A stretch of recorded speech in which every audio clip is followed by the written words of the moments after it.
¿Qué tan seguros son tus sistemas de producción, tus sistemas SCADAs, tus procesos de control? El día de hoy vamos a hablar un poco sobre el tema de ciberseguridad y cómo proteger tu red industrial. Nos acompaña Iván Luna, consultor de ciberseguridad, y vamos a hablar de una solución muy interesante que necesitas en tu red industrial. Acompáñanos.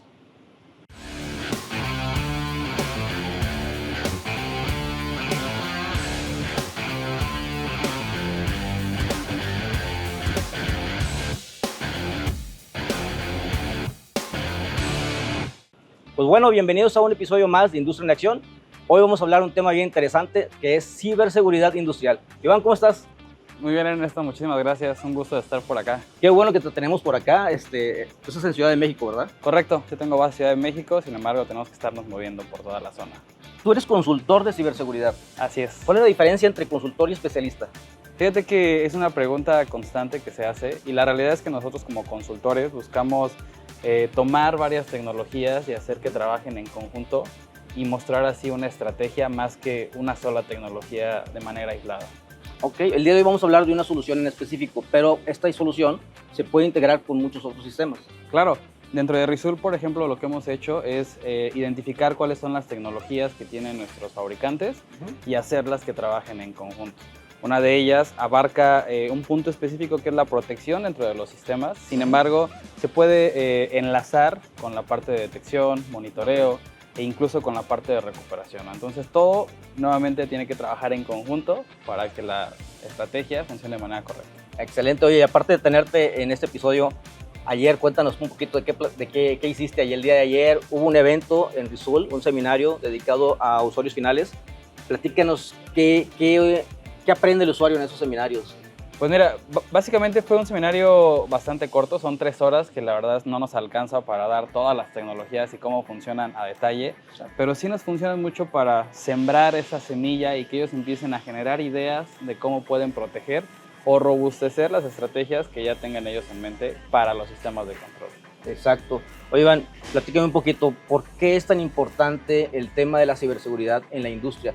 Es un tema que tiene muchos años para la parte de enterprise. Siempre vemos en los centros de datos un firewall que está protegiendo los datos que existen dentro de un centro de cómputo, de un campus, de oficinas en general. Ahora me están diciendo que necesitamos ciberseguridad en la industria. ¿Por qué? Fíjate que viene ya de muchos años atrás. La realidad es que cuando las plataformas para configurar los PLCs, todos los equipos de automatización, se empezaron a migrar a un sistema operativo Windows. Por ejemplo, en el caso de Rockwell Automation, utilizas un Studio 5000, ¿no? El Studio 5000 se instala dentro de una máquina con Windows. Windows es el sistema operativo más utilizado en todo el mundo y también es el más atacado, ¿no? Exacto. Entonces, aparte de eso, ahorita ya pasamos de tecnologías como DeviceNet o ControlNet a tecnologías basadas en Ethernet. Exacto, sí. Entonces te da un crecimiento increíble, pero también vienen con algunas consideraciones como el tema de ciberseguridad. Al estar ya hablando del Ethernet, la realidad es que también te haces vulnerable a ataques. Por eso es que es tan importante generar una estrategia de protección alrededor de los activos. Ethernet vino a revolucionar la industria y cambió mucho en el sentido de ser más productivos, como por ejemplo los sistemas SCADA, que son sistemas de monitoreo, de control y de adquisición de datos. Correcto. Esos sistemas SCADA, bueno, son integrados ahorita en todas las industrias y todos están ahorita implementando ese tipo de sistemas, pero son vulnerables. O sea, realmente sí hay manera de que algún hacker o una entidad externa pueda dañar todo ese sistema de control dentro de una industria. Sí, la realidad es que sí. Fíjate, los controladores de tecnologías anteriores tienen un tema bien específico, que es toda la información se manda en texto plano, es decir, totalmente abierta, no tiene ningún tipo de protección. Por lo tanto, hay 3 tipos de ataques que son los más constantes dentro de la parte industrial. Uno de ellos, por ejemplo, es el de denegación de servicio, donde mandas muchas peticiones a un PLC por el puerto que utiliza para comunicarse con sus periféricos, y pues lo que hace es que si tienes un drive conectado, el drive pierde comunicación y se para la línea, ¿no? Entonces es un problema bastante importante.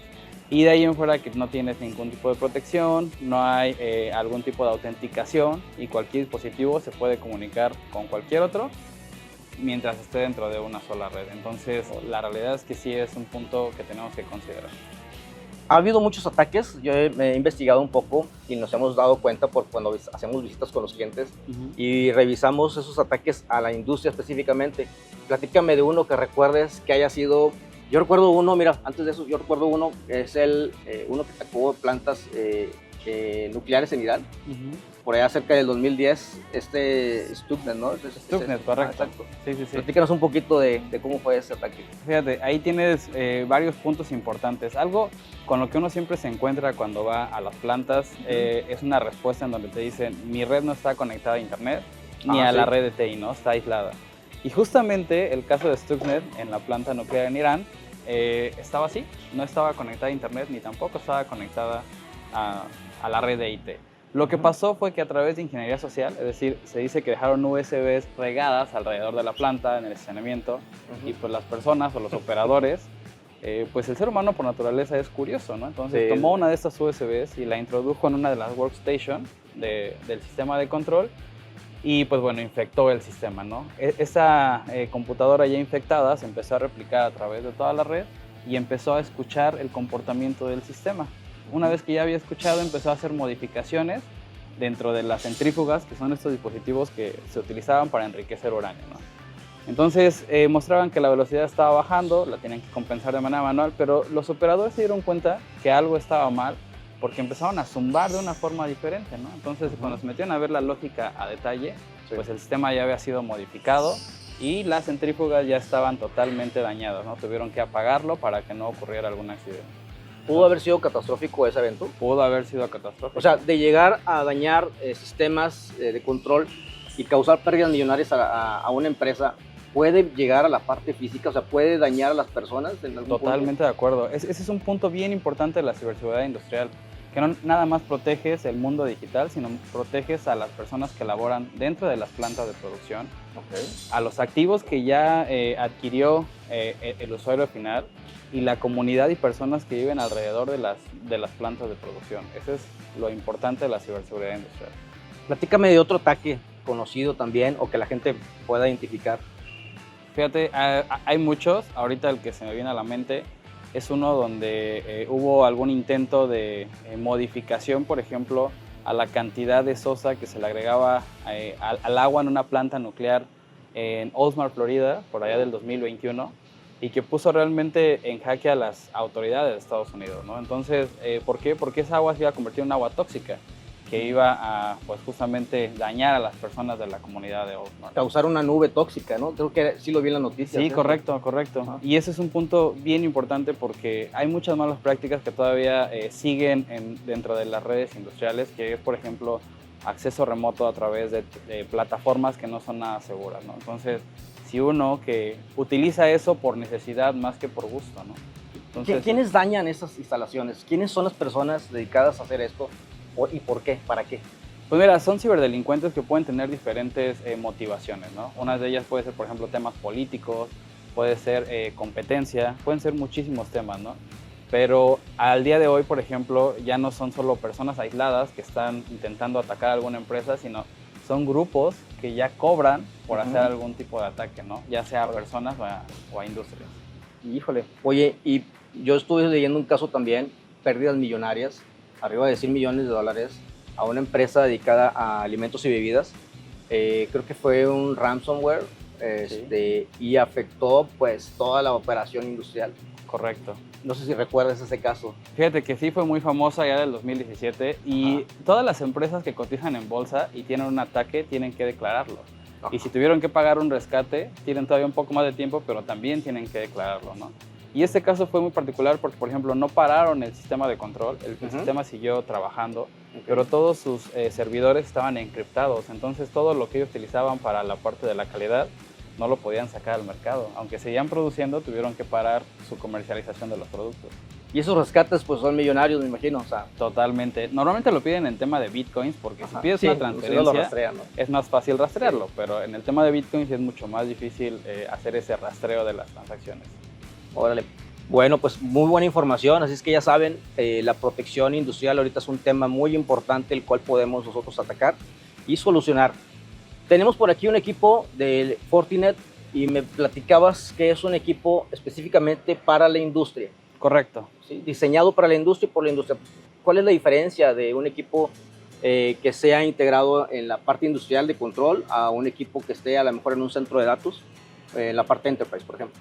Yo creo que de los puntos más importantes es la construcción. Este equipo se puede alimentar a 24 volts, que son las líneas normales que tenemos dentro de los tableros, por ejemplo. Se lo puedes meter al lado de tu switch, de tu PLC y alimentarlo con la misma fuente de alimentación. Es uno de los puntos importantes. Y el otro, también dentro de la construcción, es la capacidad de disipación de calor, ¿no? Los equipos IT, pues sabemos que van en cuartos donde tienes aire acondicionado, no hay tantos polvos, pero en la industria no es así. Ahí tenemos polvos, humedades y altas temperaturas en muchos casos. Entonces lo que hacen este tipo de dispositivos es disipar ese calor a través de la carcasa y hacerlos más robustos para que puedan soportar estar implementados en algún gabinete de Sony. Aquí vemos en la maqueta que tenemos aquí en el demo, pues hay un PLC, hay switches. Correcto. Y está el firewall. Este es el firewall. Así es. Esto en la parte física ya nos quedó claro pues que es dedicado y específicamente para la parte industrial por su protección. En la parte lógica, ¿qué hace la diferencia de este equipo a cualquier otro equipo? Básicamente es una licencia que te permite entender protocolos industriales. Es decir, la forma en la que se comunican los PLCs tiene un puerto en específico y tiene una forma de comunicación específica. Entonces lo que hace esa licencia es habilitar para que el firewall pueda entender esos paquetes, protegerlos o controlarlos. ¿A qué me refiero con controlarlos? Que no cualquier persona que llegue y se conecte al sistema de control pueda hacer modificaciones al PLC, cargarle programas, descargar programas. ¿Por qué? Yo siempre pongo un ejemplo. Imagínense, es un caso bien normal donde cualquier integrador o persona que accede a una planta se puede conectar a un puerto de la red, se pone una IP dentro del mismo segmento y puede realizar modificaciones. Si, por ejemplo, conoce tecnologías como el Studio 5000, puede abrir la plataforma Studio 5000, ver qué programa tiene el PLC y simple como borrar una línea, ¿no? Siempre les digo, imagínense que esa línea es una cortina de seguridad y la persona o el operador que está haciendo su trabajo pasa la mano, esa cortina tendría que mandar una señal para que la prensa pare. Pero si la prensa o si la cortina no manda la señal, la prensa no va a parar y ahí puede haber un accidente. Sí. Entonces es bien importante esa parte de control hacia el acceso a la red. Y fíjate que algo muy común que vemos en la industria, hemos ido y vemos que te puedes conectar a cualquier puerto incluso porque no hay una protección física, no hay políticas de seguridad física incluso. Deja tú las lógicas, las físicas no existen y puedes entrar a un gabinete, abrirlo y conectarte. Muchas veces no es malintencionado, ¿no? No necesitas ser un hacker que esté en la cochera de su casa tratando de entrar, sino que simplemente a veces cualquier persona por error puede acceder a lo mejor a las direcciones IP o puede cambiar un dígito y causar paros en la operación porque no hay conexión. Y después andamos buscando como locos, ¿no? ¿Qué es el variador? ¿No? ¿Qué es el PLC? ¿Qué es el switch? Cámbialo, quítalo, ponlo. Y era algo de configuración, ¿no? Un simple dígito, que muchas veces no es intencional. Correcto. Entonces la protección se requiere mucho más de lo que son los equipos, sino que también políticas de seguridad físicas y lógicas. Correcto, ¿sí? Correcto. Normalmente, y ese es un punto que tocaste ahorita, siempre pensamos que las amenazas externas, las que vienen desde Internet, son las únicas de las que tenemos que cuidarnos. La realidad es que también amenazas internas o errores de las personas es un punto importante dentro de la ciberseguridad. Y la forma es justamente eso, ¿no? Una de ellas es, primero, la segmentación. Tener una buena arquitectura de red basada en estándares como el Purdue o el modelo CPWE nos va a permitir dividir ese tráfico y una vez que lo tenemos dividido, proteger las comunicaciones entre ambos sentidos, ¿no? No nada más ya tenemos que hablar de la segmentación IT-OT, sino a nivel de control tenemos que hablar del tráfico crítico, que es todo lo que se llame I/O, todo lo que sean drives, brazos robóticos, arrancadores, entradas y salidas, por ejemplo, sistema de seguridad, y la parte de control. Esa comunicación que decías en el sistema SCADA, en nuestro caso, por ejemplo, es el Factory Talk View, ¿no? Sí. Y toda la suite de accesorios que podemos tener como HMI, ¿no? Todo eso, esas HMI y esas workstations tienen que ir en otro segmento, en otra red, y esas comunicaciones hacia el PLC o dispositivos en la red de I/O tienen que estar protegidas y aseguradas. Wow, es un tema muy interesante. Este equipo, ¿dónde lo podemos integrar? O sea, ya yo estoy interesado en esa solución, en proteger mi red industrial. Dentro de la estructura del CPWE que mencionabas ahorita, ¿en qué parte lógica o física entrarían estas soluciones? Fíjate que hay varias formas de implementarlos.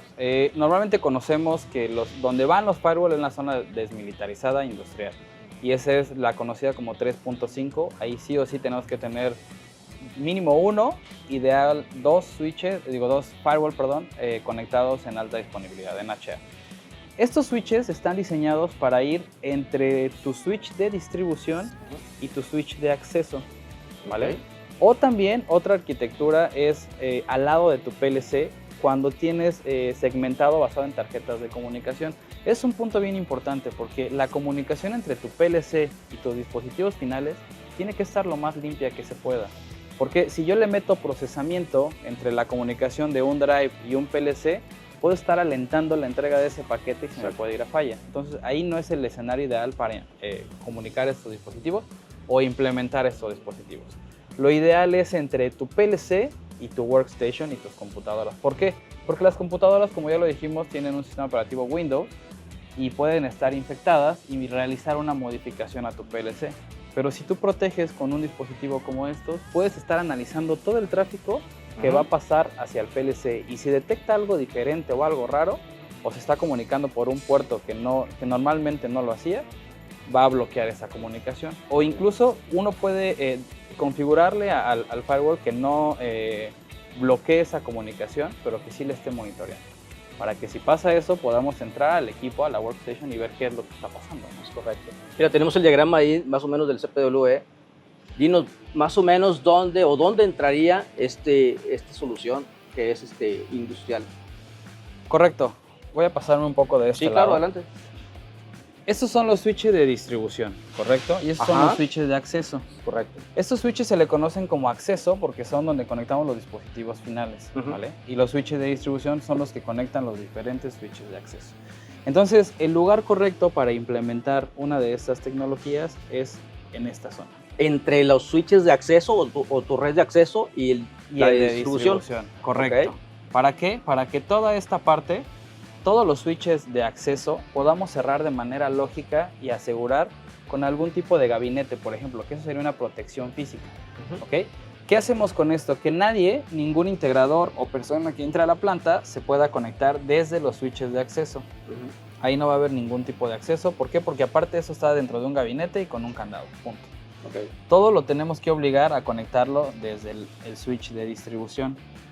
Cuando nosotros hacemos esto, en el firewall, por ejemplo, tiene una capacidad de generar una página web donde tú tienes que meter un usuario y una contraseña para que te pueda dar acceso a los dispositivos de la red de I/O, de los niveles más abajo. Okay. ¿Y esto para qué nos ayuda? Porque en el mismo firewall vamos a estar generando usuarios y contraseñas asignados a los perfiles de las personas que se van a comunicar. Uno de los estándares que más utilizamos en la red industrial es el 62443 de la IEC, diseñado por la ISO. Y de las primeras fases que debe tener es diseñar tus políticas y procedimientos, y una de esas es la parte de control de acceso, que tienes que definir qué persona se va a comunicar y qué es lo que va a hacer cuando esté conectada a tu sistema de control. Eso lo puedes controlar desde el mismo firewall Fortinet. Ya hablamos de segmentación, de control de acceso. ¿Qué más podemos encontrar? Fíjate que hay algo bien interesante. Cuando tu red o cuando tu estrategia de ciberseguridad empieza a madurar, lo ideal es que implementes alguna tecnología como IDS. Estos IDS lo que hacen es detectar el inventario de tus dispositivos, las vulnerabilidades que puede tener cada uno de tus dispositivos, los comportamientos y los patrones de comunicación, así como las amenazas. ¿A qué voy con esto? Si normalmente sabemos que una computadora, por ejemplo, tiene comunicación con un PLC porque le carga y le descarga programas, es un comportamiento normal. Pero si de repente esa computadora se quiere comunicar con algún servidor por algún puerto que normalmente no lo hace, puede ser señal de que la computadora ya está comprometida. Okay. Lo que hacemos en ese caso, entonces, es utilizar la tecnología IDS en conjunto con las capacidades que tiene el FortiGate de IPS, es decir, de prevención, y bloquear esas comunicaciones e incluso poder mandar ese equipo o esa computadora a cuarentena. Entonces, este Fortinet, aparte de darte el acceso y controlarlo, te permite proteger por medio de sus capacidades de IPS. Es decir, ya tiene firmas, todos conocemos, por ejemplo, los CVEs o los CVE. que son vulnerabilidades que encuentran los diferentes grupos, por ejemplo, de ciberseguridad. En el caso de Fortinet se llaman FortiWard. Es un grupo de ingenieros que está buscando constantemente nuevas vulnerabilidades. Cuando las encuentran, tocan base con los fabricantes y las publican en una base de datos. Eso se le conoce como CVEs. Entonces, las capacidades de IPS lo que hacen es tener esa base de datos ya implementada dentro de los FortiGate. Okay. Si alguien quiere explotar alguno de estas vulnerabilidades o CVEs, esas ya están dadas de alta por default. Entonces, FortiGate los puede bloquear automáticamente.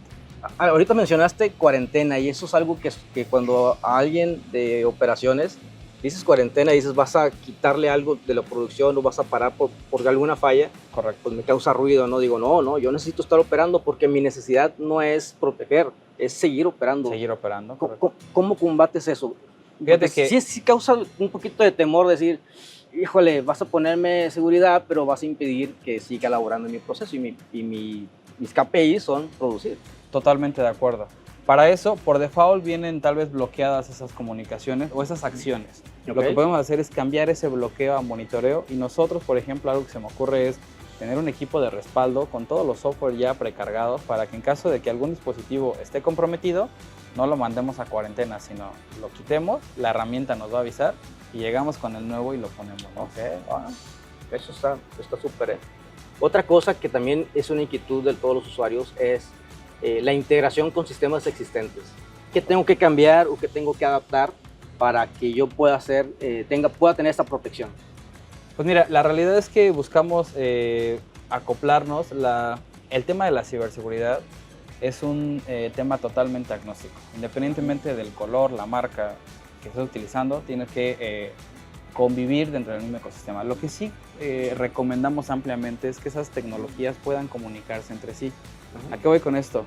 Si bien podemos implementar cualquiera y tenemos integración, por ejemplo, por medio de APIs, es importante que por lo menos algunas de tus tecnologías estén trabajando en conjunto. ¿Por qué? Porque, por ejemplo, en IDS lo que nosotros utilizamos es una tecnología conocida como Clarity, ¿no? Y Clarity tiene un conector con FortiGate. Ok. Sí.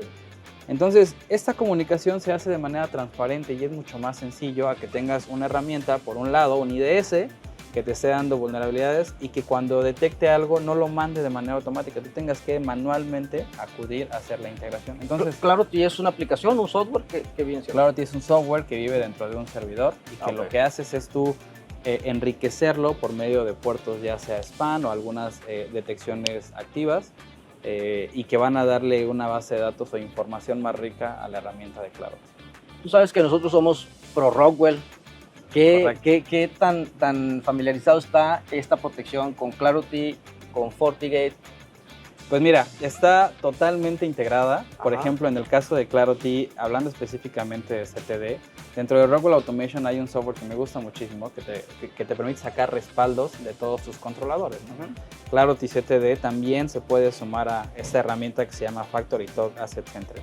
Sí. Entonces tienes las tres tecnologías, una que te va a estar detectando, que es Clarity, una que te va a estar protegiendo, que es FortiGate, y una que te va a estar respaldando y que si en caso de que alguien realice una modificación, te va a permitir cargar un programa que todavía sea funcional y que puedas iniciar mucho más rápido tus operaciones. Entonces, la comunicación o la interacción entre estas herramientas de diferentes fabricantes es totalmente transparente.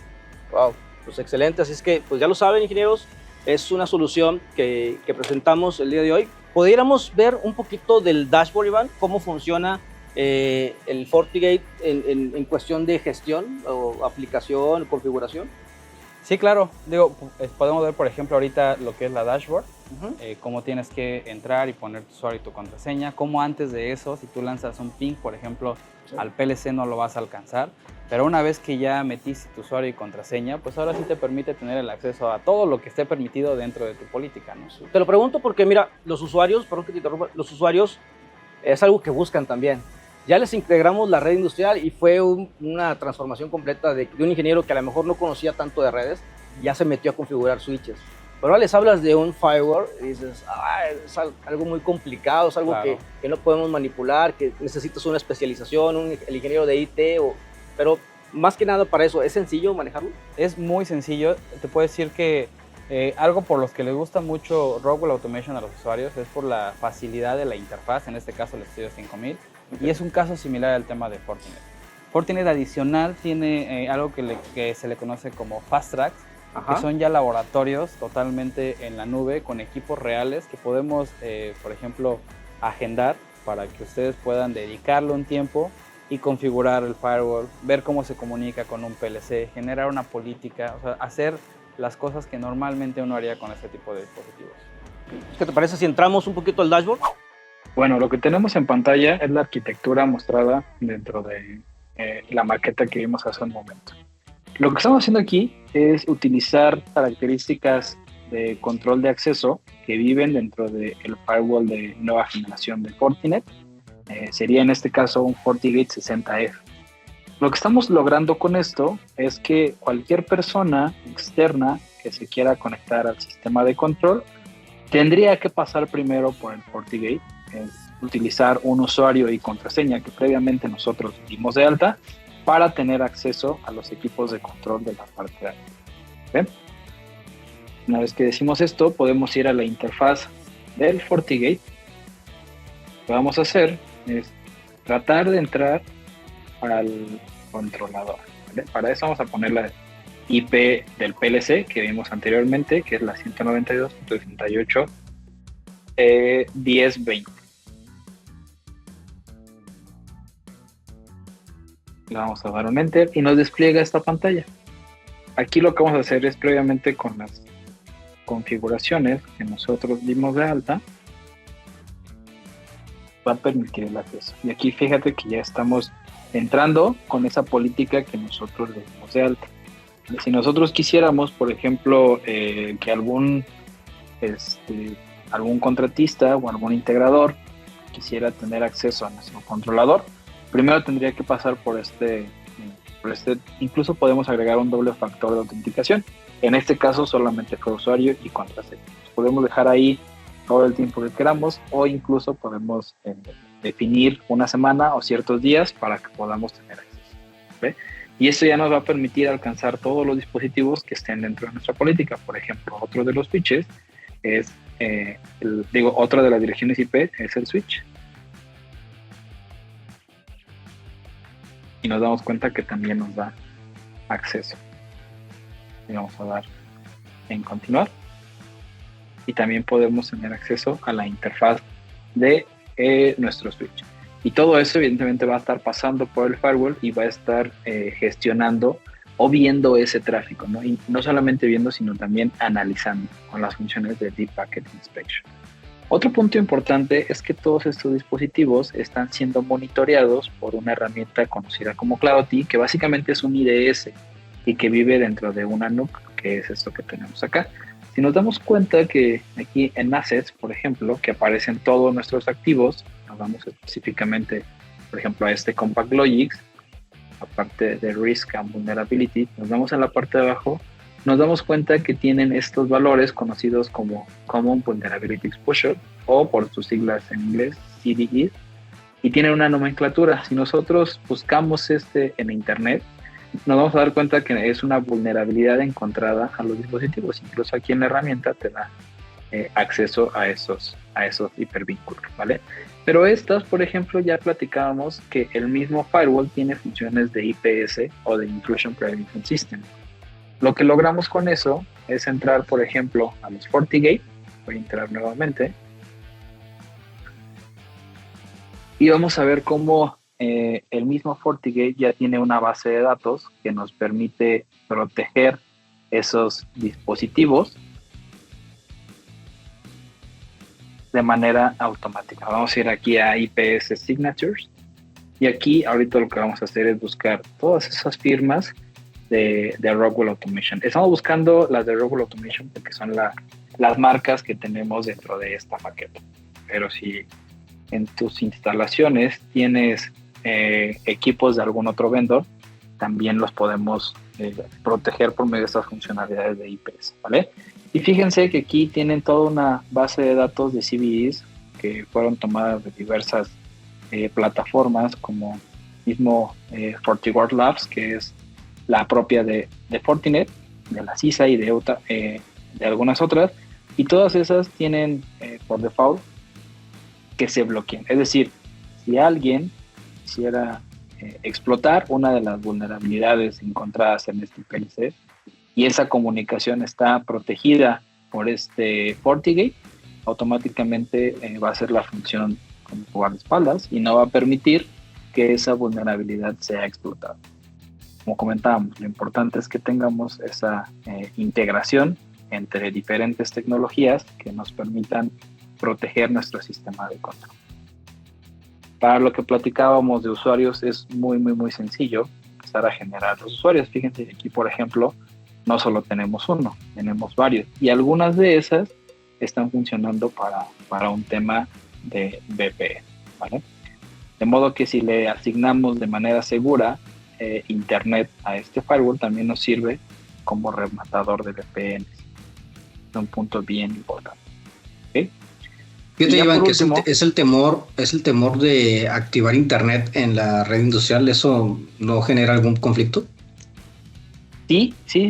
Por eso es que es bien importante asignar internet de manera correcta. Aquí yo creo que lo podemos hacer un cut para que no se vea esto. Pero justo aquí el modelo CPW nos dice la forma correcta en la que tenemos que brindarle internet a este tipo de dispositivos. Y fíjense que aquí no tenemos una salida de manera directa hacia internet por medio de alguna tarjeta SIM o algún enlace. El internet se lo estamos brindando a partir de la DMZ, es decir, no estamos generando una puerta trasera.